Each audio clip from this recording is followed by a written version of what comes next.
The second team encountered a 14-foot-tall ginger Goliath with 6 fingers on each hand, 2 rows of teeth, and a spear the size of a telephone pole. A routine patrol disappears without a sound, leaving behind a trail that raises more questions than answers. The Vanishing Patrol isn't just another battlefield mystery. It's a case that challenges what we think we know about danger, isolation, and what can happen when a team steps into the unknown. The details recovered from the scene don't match any standard explanation, and one specific discovery deep in the search changes everything. As investigators push farther into the terrain, the truth becomes harder to ignore and even harder to explain. The Vanishing Patrol. In the spring of 2002, the war in Afghanistan was intensifying, with coalition forces pushing into remote mountainous regions near Afghanistan in 2002, and you were called into a very remote section of Afghanistan. Kandahar. A routine U.S. Army infantry squad was dispatched to patrol a known insurgent supply route, a mission that, on paper, promised little more than the usual sweep and extract. Yet, as hours stretched into a full day, radio contact with the squad abruptly ceased. Attempts to re-establish communication yielded no response, raising immediate alarm among commanders. Air reconnaissance flights scoured the terrain, sweeping rugged cliffs and narrow valleys, but found no signs of movement or distress. There was no visible firefight, no bodies, and no traces of the missing patrol. The situation defied standard military experience. An entire squad simply vanished into one of the most hostile environments on Earth without leaving a trace. Concern rapidly escalated, prompting headquarters to send in an elite Special Forces recovery unit with the mission to uncover what had happened. These special operators were among the most highly trained soldiers, prepared for high-risk recovery operations in unforgiving landscapes. When they reached the last known coordinates of the missing squad, what they found was unsettling. Military gear was scattered wildly across the cliffside, but it was unlike any chaotic battlefield scene. Tactical vests were shredded, rifles broken and bent. Drag marks marred the dusty ground. Yet there was no blood, no bodies, no definitive signs of combat. The eerie silence in the area hinted at something far beyond a typical ambush or insurgent attack. According to leaked eyewitness accounts, the soldiers entered cautiously, expecting to find enemy forces or perhaps survivors in distress. Instead, they approached a cave entrance nestled in the rocky hillside, an unremarkable opening mistaken for just another natural shelter, but destined to become central to the unfolding enigma. Inside that cave lay a disturbing tableau, shattered human bones mixed with pieces of U.S. military equipment, torn and broken as if caught in a violent struggle. There was no order to it, no signs that the remains had been staged or organized, simply scattered fragments, telling a story of sudden and horrific violence. The disappearance of the soldiers was no ordinary combat loss. It was a mystery wrapped in silence and denial. What immediately followed was the swift burial of any official acknowledgement of the event. The Department of Defense never released the names of the missing soldiers. No after-action reports were made public. Instead, the incident was dismissed quietly, as if erasing belief in the patrol's disappearance would erase the mystery itself. Yet, whispers and hushed stories leaked through military bases and online forums, hinting at something that refused to be forgotten. The puzzle did not begin with a giant or any terrifying creature, but with U.S. troops simply trying to find their own men in unforgiving terrain, and ending up faced with a horror beyond any known enemy. What should have been a straightforward rescue mission quickly turned into a story few wanted to confront. The details that emerged from those who spoke out hinted at something so unusual it demanded closer scrutiny.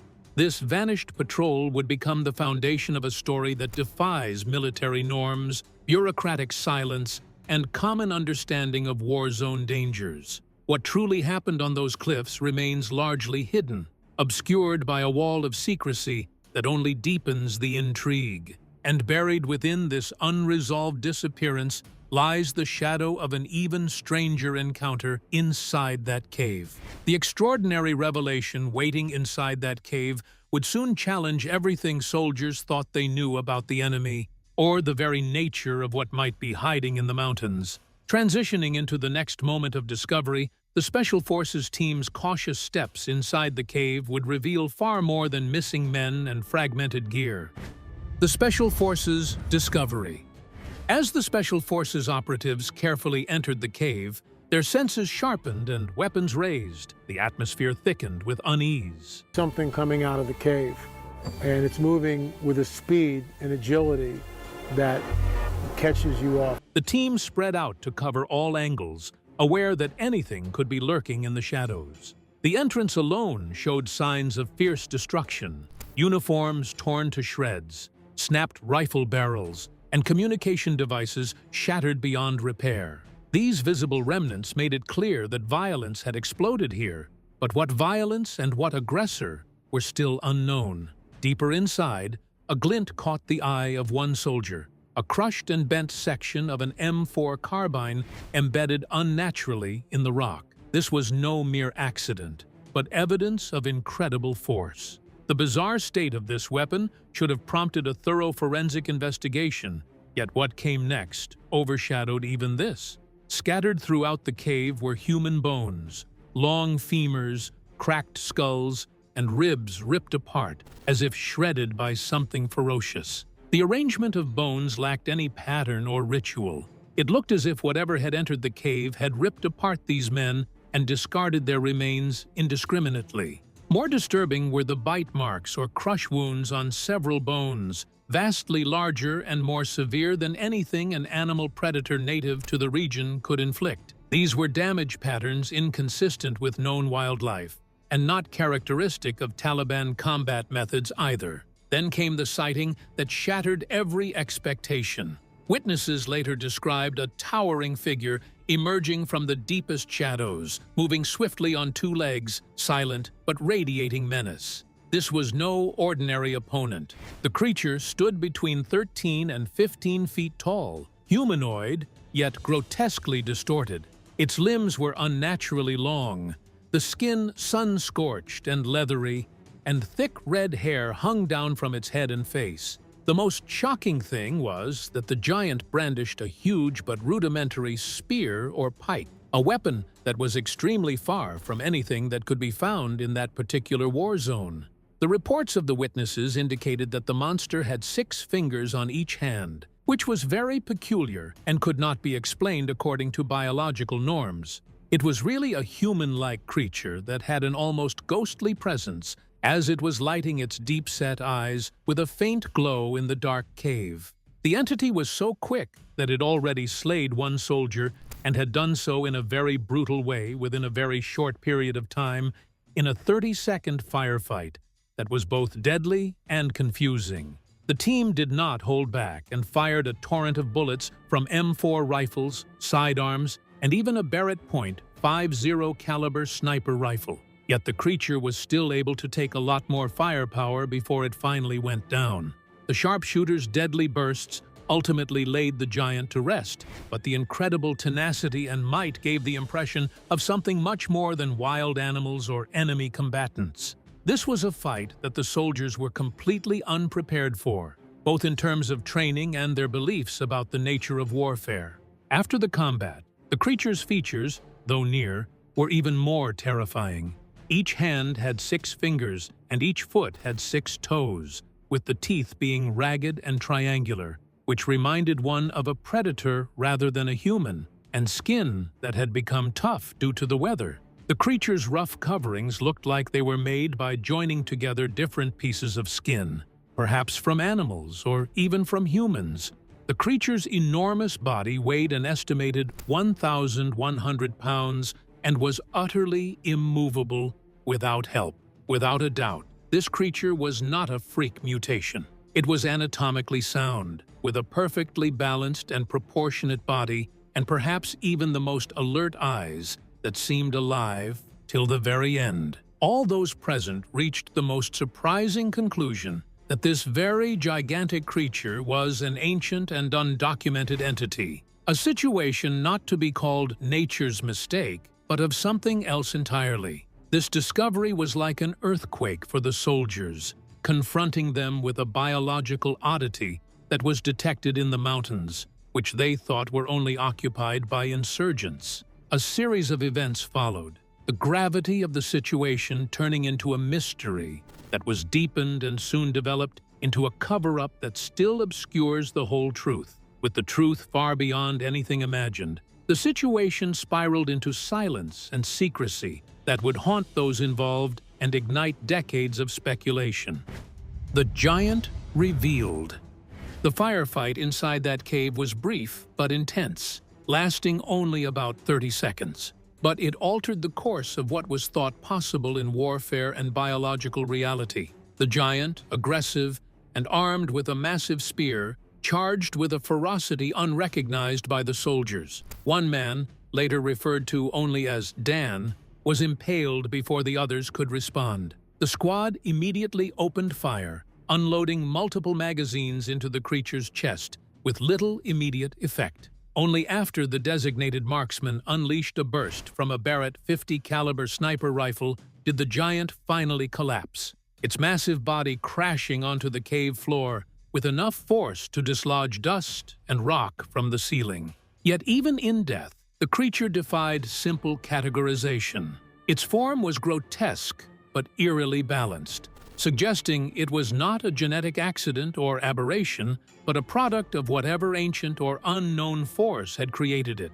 Eyewitness descriptions left little doubt about the creature's unique features: 6 fingers and toes, sharp triangular teeth, leathery and sun-damaged skin, and thick, matted red hair running down to its back. The stench of decay, described as a mix of rotting copper and dried blood, added a primal horror to an already surreal encounter. This was a being shaped perhaps by millennia, adapted to survive far beyond ordinary ecological limits. The creature's size was staggering, standing between 12 and 15 feet tall and weighing well over 1,100 pounds. Moving the corpse required specialized assistance, hinting at its overwhelming mass. The soldiers who faced it were left confused, unsure whether they had engaged a creature of myth, a classified bioweapon, or something far older and more mysterious. Despite the unnatural nature of the discovery, the official response was swift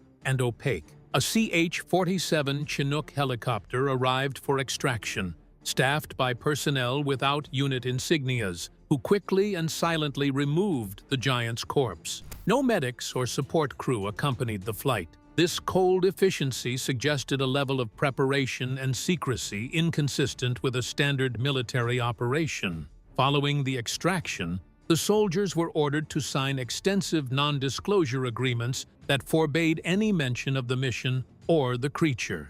Those who resisted faced reassignment, discharge, or transfer to remote locations, further silencing first-hand accounts. To this day, no official military record acknowledges the incident or confirms any soldier's death under such mysterious circumstances. The leak of limited details through military forums and anonymous sources painted a consistent picture of the event, one that defies simple explanation or dismissal. The giant was not folklore or battlefield hysteria, but a terrifying reality encountered momentarily before being erased from official history. The profound implications continue to echo decades later, challenging everything known about the nature of conflict and hidden truths in war zones. Behind the disappearance, the firefight, and the staggering discovery lies an even deeper silence, one that raises difficult questions about what else remains hidden beneath the surface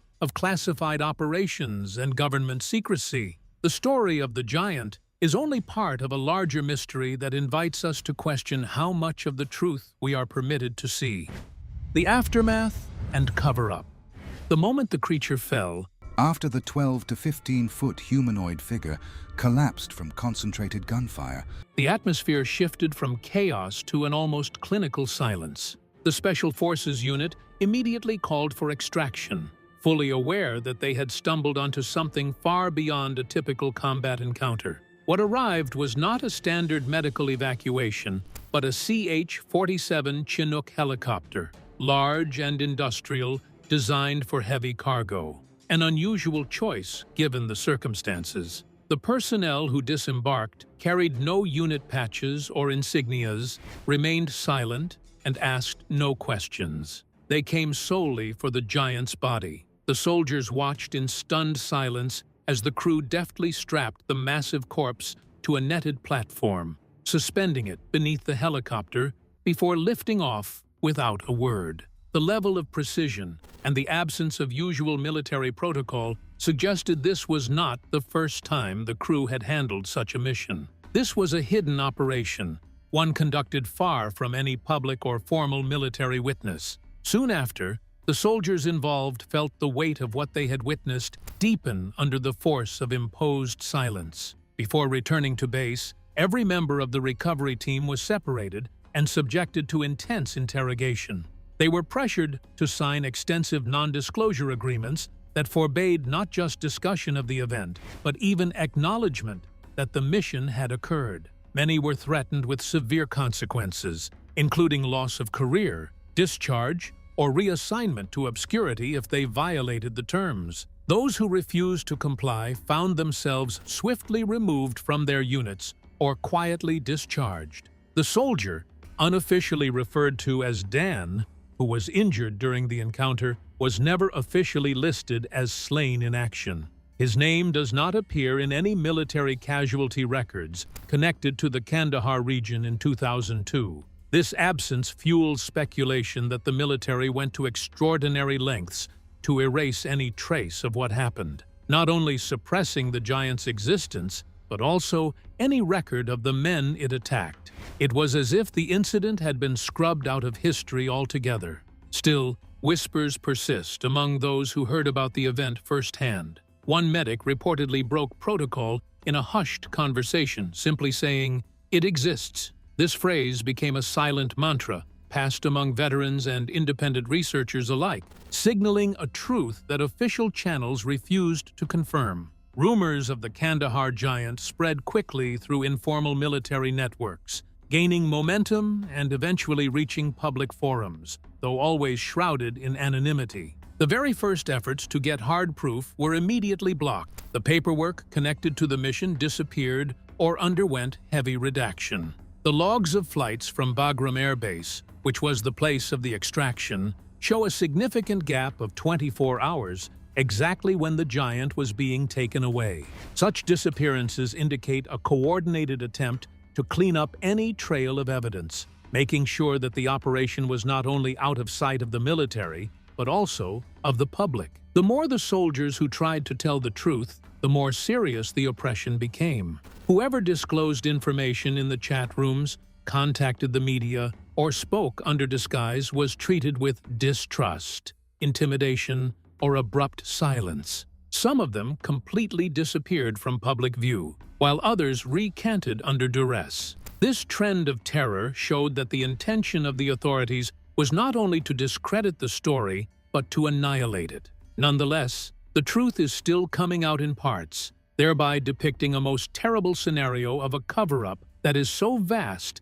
that it can be compared to the total darkness that has shrouded some of the most strictly controlled military programs. The muted reaction from authorities further complicates the issues around the incident in that cave, and the reason why the extraordinary meeting has been kept under wraps. It appears the Giant of Kandahar saga is not so much about the discovery as it is about the concealment and the reasons. Interrogating the facts with a blockage of denial and unaccounted-for proof is to compel us to rethink the extent to which governments will go in the repression of what they consider too disturbing for the public. The search for hard evidence, however, quickly runs into the strange and deliberate absence of documentation, revealing how deeply the truth has been buried. Missing records and official denial.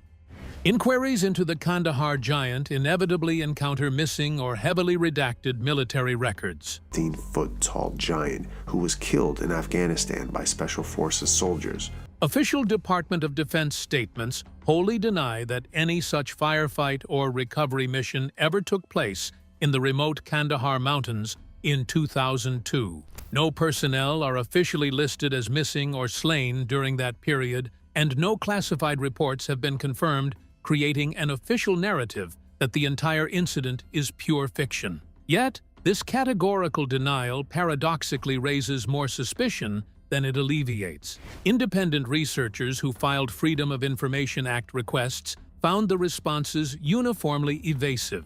Many key documents either do not exist, were removed before release, or are heavily censored with large sections blacked out. One particular file briefly acknowledged a personnel recovery operation near Kandahar that matched the approximate timeline, but it was incomplete and devoid of meaningful details such as names or outcomes. When that same request was repeated later, the file had disappeared entirely. Such inconsistencies in the official record are rare, given the typically rigorous documentation of military actions. Even black ops leave traces in operational logs or flight data. The total absence of verifiable material concerning this specific operation suggests a systematic erasure, one designed to conceal the truth indefinitely. The sudden removal of documentation from public repositories during follow-up inquiries further indicates deliberate suppression. Attempts by fact-checking platforms to debunk the story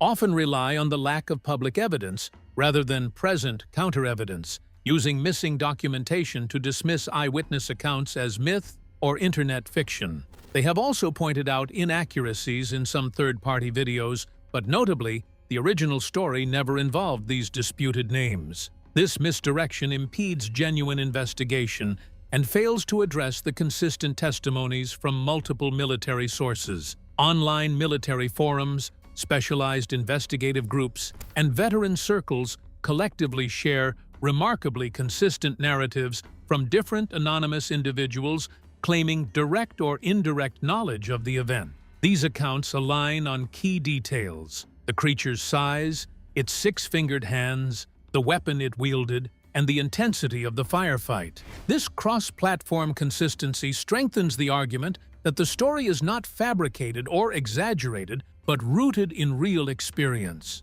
Further complicating the official narrative is the inexplicable 24-hour data gap in flight logs from Bagram Air Base, the staging ground for most helicopter operations in the region. This blackout coincides exactly with the time the giant's body was reportedly airlifted. In a system designed for meticulous record-keeping, such a gap stands out as a glaring red flag pointing toward information concealment. This systematic denial and absence of transparency raise critical questions about military accountability and the limits of government secrecy. Why would evidence of a combat operation be erased, especially one involving U.S. soldiers and casualties? The precaution suggests a fear that revealing this event might undermine public trust or expose sensitive, perhaps even experimental, military activity. While the official position dismisses the Kandahar giant as fantasy or folklore, the anomalies in records and the volume of consistent testimonies challenge that dismissal. The truth seems deliberately obscured by layers of bureaucratic silence and disinformation, indicating that someone inside the system wants the story forgotten. The tangled web of missing files and outright denial creates a silence louder than any firefight, hinting that the Kandahar giant mystery is far from closed. Folklore and psychological theories. As the Kandahar giant story gained traction, many skeptics turned to folklore and psychology to explain the unsettling reports. Afghanistan's cultural history is filled with legends of giants, called Deo or Ifrit, believed to inhabit remote mountains and caves. These beings are often depicted as violent and predatory, guarding forbidden places. Soldiers exposed to such stories may have subconsciously framed a traumatic event through the lens of myth. The red-haired, six-fingered figure described in multiple accounts also echoes ancient texts beyond regional folklore. Biblical references to the Nephilim portray them as enormous warriors born of divine and human lineage, feared for their strength and destructive nature. The Book of Enoch expands on their chaos and downfall. This overlap between ancient myth and modern testimony raises the question of whether such stories were symbolic or reflective of something once believed to be real. Psychological perspectives offer another explanation. Combat stress can distort perception, heighten fear responses, and even induce hallucinations in extreme conditions. The chaos of warfare may have shaped how witnesses interpreted what they saw. Group dynamics could reinforce these interpretations, turning fragmented impressions into a shared belief. However, a purely psychological explanation is contested by a number of things. The physical indications mentioned, broken bones, ruined equipment, and a deceased person that was claimed to be found, disagreed with the imaginations of the people. The independent testimonies of various soldiers also share similar details, thereby making a collective hallucination improbable. Skeptics maintain that myth and trauma may give rise to strong narratives, whereas the consistency and the secrecy in this case indicate a deeper level of reality. Folklore, perhaps, has influenced the perception, but it does not invalidate the fundamental assertions of the people who affirm that they saw something real. Rather, it brings to the fore the human propensity to apply well-known tales to make sense of the unfathomable. The intertwining of ancient giant myths with present-day military accounts raises a rather tough question.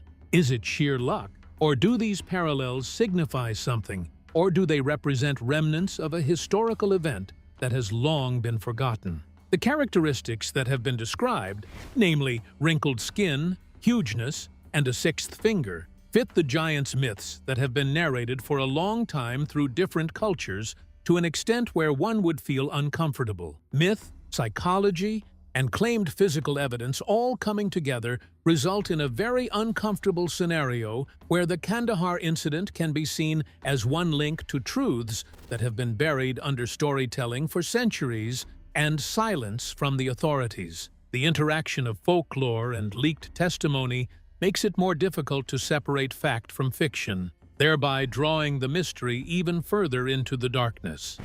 Independent investigations and leaks. As the Kandahar giant story spread beyond military circles, investigators, journalists, and veterans began assembling fragments of the account. Some approached it as skeptics hoping to debunk a myth, while others believed the story pointed to something extraordinary hidden behind secrecy. Despite differing motives, many independent inquiries uncovered a remarkably consistent narrative from anonymous sources claiming direct or indirect involvement. One of the earliest public breakthroughs came from filmmaker L.A. Marzulli, who interviewed an anonymous soldier claiming to be part of the recovery team. His testimony, describing a missing patrol, a violent cave encounter, and the extraction of an enormous humanoid body, offered no physical evidence but reignited global interest. And this guy, we call him a shooter. Yeah, I saw a giant. I was in the Kandahar province. Alternative media platforms and online forums quickly adopted the story, using his interview as a reference point for further discussion. Paranormal radio shows amplified the account to millions, prompting more veterans to step forward anonymously with similar descriptions. They consistently mentioned a six-fingered giant, the same remote cave area, and strict orders to remain silent. Their alignment across platforms like Above Top Secret and Reddit lent the story credibility that was difficult to dismiss as a coincidence. Attempts to verify these claims through official records repeatedly failed. Outlets such as the Epoch Times and various independent bloggers could not locate any soldier named Dan linked to the event, raising the possibility that the name was a pseudonym or an intentional placeholder. The lack of identifiable witnesses protected those involved, but added frustration to efforts to confirm key details. Anonymous posts on military forums continued to describe the event, though concrete verification proved elusive. Many accounts disappeared shortly after being posted, and users relied on temporary or throwaway profiles. This pattern suggested not deceit, but fear of repercussions for discussing something potentially classified. By 2016, information around the story began to evaporate. Videos were pulled from YouTube, interviews vanished, and blog posts were taken down. Veterans who once spoke openly retreated from public view, citing pressure or fear of consequences. The systematic disappearance of content suggested a coordinated effort to bury the story. Still, independent researchers pressed forward, studying FOIA responses, cross-checking flight data, and comparing witness reports. Their findings exposed contradictions in official denials and highlighted anomalies that hinted at intentional suppression. This mounting trail of vanished evidence and consistent testimony suggests the Kandahar giant is not just a wartime myth, but a contested event overshadowed by silence. Each remaining clue pushes the mystery deeper into the shadows, leaving us to wonder how much more will fade before the full story ever surfaces. And as silence deepens, the real enigma grows. Not just what was found in that cave, but why no one can officially confirm it. The unsettling conclusion. After more than 2 decades of secrecy and scattered accounts, the Kandahar giant mystery remains officially unconfirmed, yet the circumstantial evidence refuses to disappear. The Department of Defense said they had no record of information about a Special Forces member killed by a giant in Kandahar. Multiple soldiers have described a towering humanoid figure with features unlike any known species. Combined with missing records, unexplained flight log gaps, and enforced non-disclosure agreements, these accounts suggest that something unusual was encountered and deliberately concealed. The implications of such suppression reach far beyond military routine. If a creature of that size and strength were truly confronted, it would challenge long-held beliefs about biology, warfare, and the dangers hidden in remote regions. Descriptions portraying the being as ancient and violently adapted for survival only deepen the puzzle, pushing the event outside the realm of normal battlefield explanation. More troubling is the institutional reaction. Evidence was removed quickly, witnesses were pressured into silence, and official documentation seemingly vanished. These actions imply not transparency, but control, raising questions about what else remains hidden when national security is invoked. This intrigue impels a reconsideration of trust in the institutions responsible for public enlightenment. When narratives possess the potential to endanger authoritative interpretations or attract public attention, they can be dispatched to oblivion with remarkable skill. The Kandahar story has revealed the extent to which communication can be molded, hidden, or obliterated. In spite of the critics who labeled the narrative as a figment of imagination, the retellings of unconnected sources and military witnesses have been so frequent that they have started to wear down the critical view. The agreement of particulars among separate testimonies reduces the possibility of total falsification and contributes to the survival of the enigma. The main question in the end might not be if the giant were there at all, but more importantly, why the world was not given a clear picture. What is such a hush telling us about the restrictions imposed on the knowledge of the masses? And how many more facts are hidden by the information gatekeepers? Even if there might never be an official confirmation, all the witness accounts, the lack of proof, and the perpetual secrecy together create a dark story whose repercussions are more enduring than the event itself. The Kandahar giant mystery pulls us into that eerie space where folklore meets hidden whispers, pushing us to question what might lie behind official silence. Whether legend, cover-up, or something stranger, it shows how powerful a story becomes when kept in the shadows. If this caught your curiosity, like and subscribe for more deep dives into mysteries that never fade. And when you're ready, watch the next video on your screen. You won't want to miss it. Thanks for watching, and see you in the next one.